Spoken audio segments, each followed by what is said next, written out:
بسم اللہ الرحمن الرحیم۔ دین کی دعوت سے ایک عام شخص کی جو ذمہ داری ہے وہ ظاہر ہے کہ بالکل واضح ہے۔ قرآن مجید سے یہ معلوم ہوتا ہے کہ اس کو اپنے ماحول کے اندر رہتے ہوئے جو بھی برائی ہے اس کے سامنے آتی ہے اس کے بارے میں لوگوں کو نصیحت کرنی ہے۔ اگر موقع سامنے آ جائے کہ وہ اس کو چھوڑ دیں، اور اچھائی کے بارے میں ان کو ترغیب دینی ہے اگر موقع سامنے آ جائے کہ اس کو اپنا لیں۔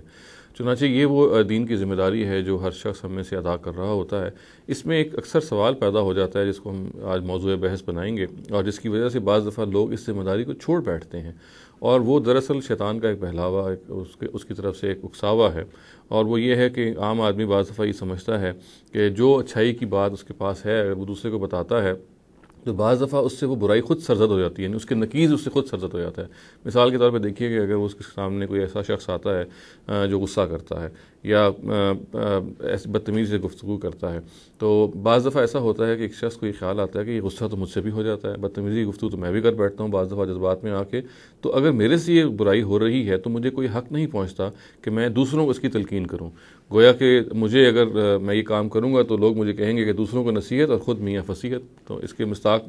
میں قرار پاؤں گا۔ اور یہ چیز پھر بعض دفعہ ایک انسان کو ڈسکریج کرتی ہے، وہ روکتی ہے کہ چونکہ میں اب برائی پہ قابو نہیں پا سکتا اور میرے سے غلطی ہو جاتی ہے، چنانچہ میں اس کے خلاف آگے پرچار بھی نہ کروں، اس برائی سے روکنے کی لوگوں کو بھی تنقید نہ کروں۔ یعنی اگر خود میں غصے کو کنٹرول نہیں کر پا رہا تو پھر مجھے کوئی حق نہیں ہے کہ میں اوروں کو بھی تلقین نہ کروں کہ مثال کے طور پہ وہ غصے کو کنٹرول نہ کریں، یا کسی اور ہماری جو برائی ہم اگر اپنے سامنے رکھ لیں اس کا بھی اگر یہ معاملہ ہو۔ تو دیکھیے یہ شیطان کا ایک بہت بڑا پھسلاوا ہے، ایک بہت بڑا ایک اس کا آپ کہہ لیجیے اکساہٹ ہے، اور ہمیں ہرگز اس کے الزام میں نہیں آنا چاہیے۔ اس کا ایک فریب ہے۔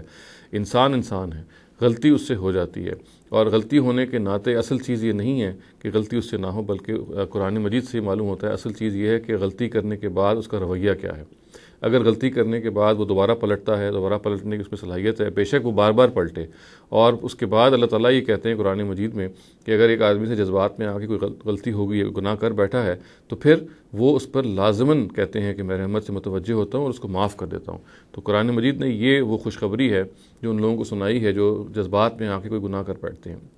چنانچہ اس کا مطلب یہ ہے کہ اگر آپ سے کوئی غلطی سرزد ہو رہی ہے تو اس غلطی کے سرزد ہونے کے نتیجے میں آپ کو ہرگز نہیں رکنا چاہیے یہ سوچتے ہوئے کہ چونکہ مجھ سے یہ غلطی سرزد ہو رہی ہے چنانچہ میں اگر کسی اور کو نصیحت کروں گا اس غلطی کے بارے میں تو وہ میری بات کو کہے گا۔ ظاہر ہے اس میں یہ امکان تو ہو سکتا ہے کہ وہ آپ کو یہ کہے کہ دیکھیں آپ سے بھی تو یہ غلطی سرزد ہو رہی ہے اور آپ بھی یہ کام کریں جس سے آپ مجھے روک رہے ہیں۔ اس کے جواب میں آپ اس سے کہہ سکتے ہیں کہ بھائی میں بھی اسی کی تلاش پہ ہوں اور میں آپ کو بھی نصیحت کرتا ہوں کہ آپ اسی تلاش پہ رہیں کہ یہ وہ غلطی ہے جو ہم سے مشترکہ طور پہ ہو رہی ہے، تو آئیے ہم مشترکہ طور پہ اس سے جان چھڑائیں اور یہ دیکھیں۔ مگر یہ کہنا اور یہ سوچنا کہ سرے سے ہی آپ نے دوسرے آدمی کو متوجہ نہیں کرنا اگر آپ کے سامنے اس کی برائی آ رہی ہے یا کسی اور نوعیت کی برائی آ رہی ہے، یہ ٹھیک نہیں ہے۔ انسان بہرحال غلطی کا اور خطا کا پتلا ہے، کبھی بھی پرفیکٹ نہیں ہو سکتا، وہ فرشتہ نہیں بن سکتا، غلطیاں اسے سرزد ہوں گی اور ہوتی چلی جائیں گی۔ اصل چیز جیسا کہ میں نے عرض کیا غلطی سے کے بارے میں احساس کرنا ہے، غلطی سے باہر آنے کا رویہ ہے جو اللہ تعالیٰ کے ہاں فیصلہ کن قرار پاتا ہے۔ اور چنانچہ اگر آپ سے کوئی غلطی ہو رہی ہے، اگر آپ سے کوئی گناہ ہو رہا ہے تو ہرگز اس غلطی اور گناہ کو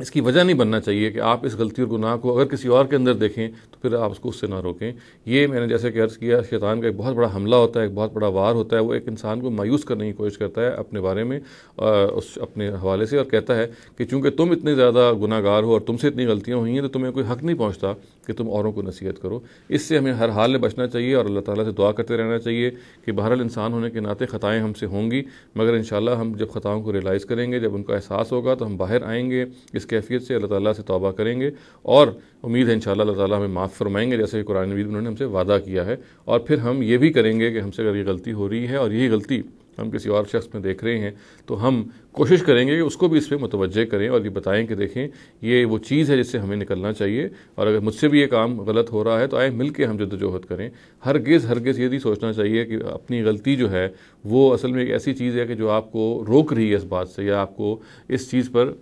فائز نہیں کر رہی کہ آپ دوسرے کو بھی اس سے روکیں۔ اقول قولی ھذا واستغفر اللہ لی ولکم ولسائر المسلمین والمسلمات۔